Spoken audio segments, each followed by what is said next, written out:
Pourquoi sommes-nous aussi désabusés, désespérés, tristes, mélancoliques? Un élément de réponse. On nous dit que Dieu nous a créés pour faire croître et multiplier. Dit autrement, on nous dit soit que tu augmentes dans le bien, soit que tu régresses dans le bien, tu vas dans le mal. Soit que tu augmentes dans l'acquisition de l'Esprit Saint, dans l'acquisition des vertus, soit que tu baisses et tu régresses. Ce qui veut dire que, aussi, qu'on nous dit, deuxième élément, qu'il nous faut à la fois augmenter dans les biens matériels, mais aussi dans les biens spirituels. Qu'il nous faut un équilibre entre les deux. Donc si on cumule que les biens matériels, que les biens d'ego, les biens du monde, la mondanité, les cumuls de possession, de jouissance, de puissance, au détriment du spirituel, et que on n'augmente pas spirituellement, on ne fait pas des efforts d'être plus moral, plus vertueux, plus bienveillant, plus serviable, eh bien, comment cela s'exprime en nous? Eh bien, c'est un état de tristesse. Pourquoi? Parce que l'âme naturelle a besoin de vivre ce monde dans le sens des besoins matériels, des besoins du monde, mais juste ce qu'il faut, point trop n'en faut, mais pas au détriment de l'âme divine. Nous ne sommes que des passants, nous sommes là que temporaires. Il n'y a pas de poche au linceul, on ne va rien emporter. Nu, je suis venu du ventre de ma mère, Yov, et nu, je rentrerai dans la terre, je n'emporterai rien. Et donc la bonne place de la partie mondaine, de la partie matérielle, de la partie psychologique, affective, émotionnelle, sentimentale, intellectuelle, ça doit rester des moyens de faire croître et multiplier la royauté personnelle, les valeurs divines. Sinon, eh bien, malgré tout, malgré toutes nos consommations, toutes nos ambitions, toutes nos possessions, force est de constater que les êtres sont tristes, sont malheureux, ne vont pas bien, sont désespérés. Et ensuite, ils peuvent soit être dans l'aspect de désespoir, de désillusion, de mélancolie, ou alors d'agressivité, de mécontentement, de frustration. Mais parce que l'âme attire, le tiers de l'âme ne pourra jamais nous rassasier, nous contenter. Nous sommes là pour croître et multiplier spirituellement. Et si nous n'augmentons pas chaque jour, si nous ne nous impliquons pas forcément plus, mais mieux chaque jour, dans une probité, dans une précaution, dans un prendre soin, dans une éthique, eh bien, malgré tous nos beaux projets, nos grands voyages, nos grandes possessions matérielles, ça ne pourra pas aller. Il faut le savoir. Et nous sommes ici pour acquérir des vertus spirituelles, pour nous rapprocher du divin, pour nous accomplir comme un être humano-divin, un être divin qui s'est incarné. Si nous l'avons oublié, si nous ne le savons pas, si nous le négligeons, quel que soit, je suis malheureux de ne pas avoir, j'ai peur de perdre, je suis malheureux de craindre de perdre. C'est un truc infernal. C'est un cercle vicieux. Un cercle vicieux, c'est une roue voilée. Ça ne marche pas, ça chope, ça casse, ça brise, ça chaotise, ça désillusionne, ça désole. Donc, on nous dit dans la Genèse, eh bien, vous croîtrez et vous multiplierez spirituellement pour maîtriser vos besoins matériels. Et vous verrez que à ce moment-là, vous avez assez et que la matière, les biens matériels, vos possessions, vos jouissances, vos plaisirs, votre puissance, vous la mettrez au service du bien commun. Si ce n'est pas le cas, le tarif il est connu, le malheur, le mal-être, le malheur, en sachant quand même que une fois qu'on a été déçu et qu'on est amer, qu'on est mélancolique ou triste, puis après désespéré, eh bien, une fois que ça va toucher le psychique, le psychologique, ça va venir vers le physique. Ça va venir du plus dense, de plus en plus. Et là, comme pour une montgolfière, il faut enlever de la matière. Il faut enlever le surplus, le trop-plein, l'excessivité, les addictions, les passions. La passion juste dans le cœur, c'est Dieu, c'est les valeurs divines, rien d'autre. Sinon, si on a le monde dans le cœur, là où est ton cœur et ton trésor, là où est ton trésor et ton cœur, eh bien, c'est un trésor dangereux, c'est un trésor qui va nous mettre très à mal si c'est le bon. Mais si c'est les valeurs divines, si c'est les valeurs d'éternité, les valeurs d'accomplissement, les valeurs de royauté, d'abord on va se satisfaire, on va se contenter, mais surtout c'est qu'on va être heureux de chaque chose, on va être joyeux, parce qu'on va utiliser chaque moyen. Et on va s'apercevoir que finalement on n'a pas besoin beaucoup de matière, on a besoin de juste ce qu'il faut pour prendre soin, pour fraterniser, pour soulager, pour guérir, pour aider, pour soutenir. Parce que le plus grand des soutiens, c'est pas dans ce qu'on donne, même s'il y a donné, c'est pas dans le pain frais qu'on offre et qu'on a à offrir pour nourrir l'âme naturelle. Quand on a quelqu'un à faim, il faut lui donner à manger et à boire. Mais on va lui donner aussi autre chose. On va lui dire que c'est un être divin à part entière, qui n'est pas que de la matière, qui n'est pas que de la consommation, qu'en n'ayant pas la possibilité de consommer, la possibilité de pouvoir, d'avoir, ça n'enlève rien, absolument rien à sa royauté.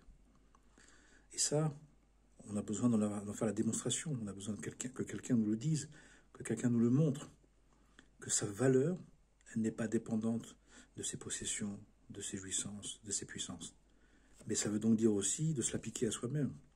Charité bien ordonnée, vérité bien ordonnée commence par le faire pour soi-même.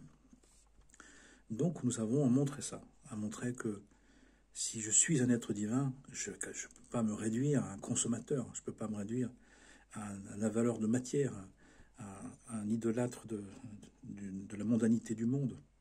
Ou alors c'est vraiment que je suis dans une déconsidération, je me prends pour un animal humain. À ce moment-là, eh bien, tous les aspects négatifs qu'on peut voir, ils sont présents. Mais si je suis un être royal, si je suis un enfant divin, un enfant, une fille de Dieu, un enfant divin, qui doit devenir un fils ou une fille de Dieu, je dois démontrer, en le vivant, que je suis là pour croître et multiplier, pour croître dans ma conscience, pour avancer spirituellement. Parce que si on n'avance pas, on recule. Vous entendez? On nous dit on ne peut pas stagner et qu'on ne doit pas stagner. On ne peut pas stagner, mais qu'on ne doit pas. Ça veut dire aussi que le divin, il ne va pas nous laisser tranquilles. Que le divin, il va nous aider, il est là pour nous aider, pour nous influencer, pour nous rappeler notre vocation. Dans la relation à Dieu, il y a un des deux de la relation qui s'appelle Dieu. Vous mettez la forme et le nom que vous voulez. Ça vous regarde. C'est votre habillage verbal, la formulation personnelle, et tout est juste. Mais cette part-là, cet être-là, cette être-té, cette divinité, elle, constamment, définitivement, entièrement, n'oublie jamais de nous rappeler que nous sommes des êtres divins. Le souci, c'est que notre âme animale, qui a une tendance au mauvais penchant, quand on lui rappelle que ce n'est pas qu'un consommateur, qu'un mangeur de matière, qu'un mangeur de mondanité, il n'est pas content. Mais notre âme divine, elle le sait. Notre âme divine, elle sait qu'elle est un être divin, un être royal.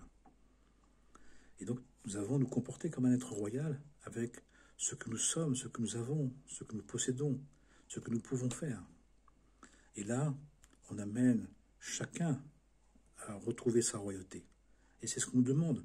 Aimer son prochain comme soi-même. Rappelle à ton prochain que c'est un être divin comme toi-même.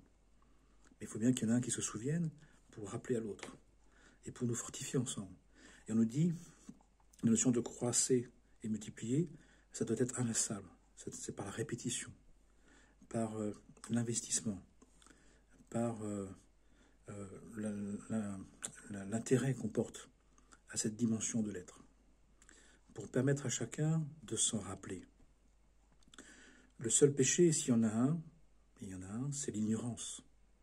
Ignorance qui s'exprime par l'addiction à la matière, l'addiction à un tiers de l'âme, la matière, un tiers de l'âme, qui nous structure, qui est notre référence. C'est une folie, c'est une ignorance, c'est une idolâtrie.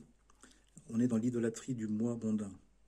Et c'est ce qui fait qu'on ne peut être que triste, qu'on ne peut être que malheureux, que mélancolique, que désespéré. Et il y a des addictions à l'alcool, à la drogue, au sexe, au mensonge. Mais l'addiction à l'âme mondaine, elle est encore plus grande. C'est terrifiant. Je connais des personnes, je rencontre des personnes, j'entends des personnes qui, toute leur vie, est une catastrophe selon l'âme du monde, selon l'âme mondaine. Et pour autant, ils n'en concluent pas encore que ça ne sert à rien. Ils attendent encore d'avoir ce qu'ils pensent devoir avoir. Alors qu'ils ont tout échoué, ils n'ont rien réussi. Alors qu'il y a une seule chose à faire, c'est de comprendre qu'on peut s'en passer, que ce n'est pas l'essentiel, que ce sont que des moyens, que c'est que la part de l'âme qui s'est habituée dans le monde des cinq sens. Il fallait bien qu'arrivant dans le monde matériel, le monde le plus éloigné de l'esprit, mais pour autant étant de l'esprit saint, fait de la même matière du divin, il fallait bien qu'on s'adapte. Mais c'est pas parce qu'on s'est adapté à la chute qu'on est des êtres animaux humains, on est des êtres humano-divins.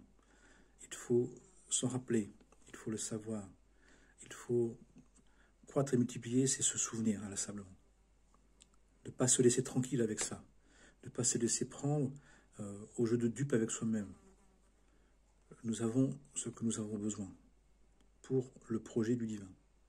À partir de là, nous pouvons, grâce à ça, nous diviniser, nous être capables de retrouver cette royauté. Et d'être un être divin, ça veut dire un comportement qui va avec une relation au monde qui n'est pas de dépendance, qui n'est pas d'oubli, qui n'est pas d'ignorance, qui n'est pas d'addiction, mais qui relativise. Ce sont des moyens. Je suis que du passage. Je ne vais pas rester. Et j'ai à trouver cet équilibre pour faire croître et multiplier la connaissance de Dieu, pour la connaissance de soi, pour l'amour du prochain. Et c'est bien le but dans lequel on est, c'est le but qui nous est assigné. C'est celui-là qu'on a oublié, qu'on doit se rappeler inlassablement. Et en découle une autre version des choses, une autre vision du monde, une autre incarnation de la vie. Sinon, ça suffira jamais. On ne peut pas être contenté par le monde, par la matière, par la consommation. C'est impossible. Essayez, réessayez, tout le monde essaye, tout le monde prend 10 000 versions différentes, change de vie, change d'homme, de femme, de sexe, d'apparence, de religion, de société, de métier, tout ce que vous voulez. Mais si la personne fait l'erreur de vous dire « je cherche le contentement intégral, entier et absolu dans la matière », inévitablement, les êtres seront malheureux. Inévitablement, ça sera la désillusion. Mais si on place le monde, la société, la matière à sa juste place comme un moyen habile, comme le moyen de me souvenir de ma royauté, d'intégrer ma royauté, de l'incarner, à ce moment-là, je ne suis plus un idolâtre, je suis un vrai croyant. Je suis sûr et certain que l'œuvre spirituelle, c'est d'incarner les valeurs divines, de posséder les valeurs divines, d'avoir du plaisir à être d'être divin et d'avoir l'autorité, c'est-à-dire l'affirmation des valeurs divines dans ma propre vie.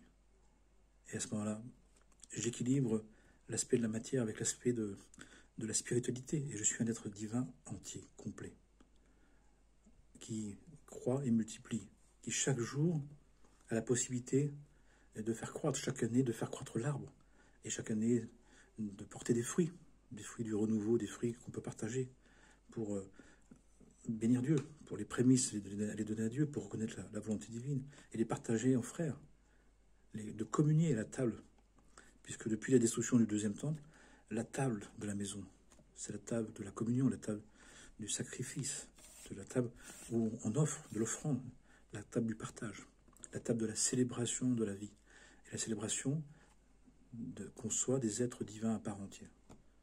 Amen, Amen.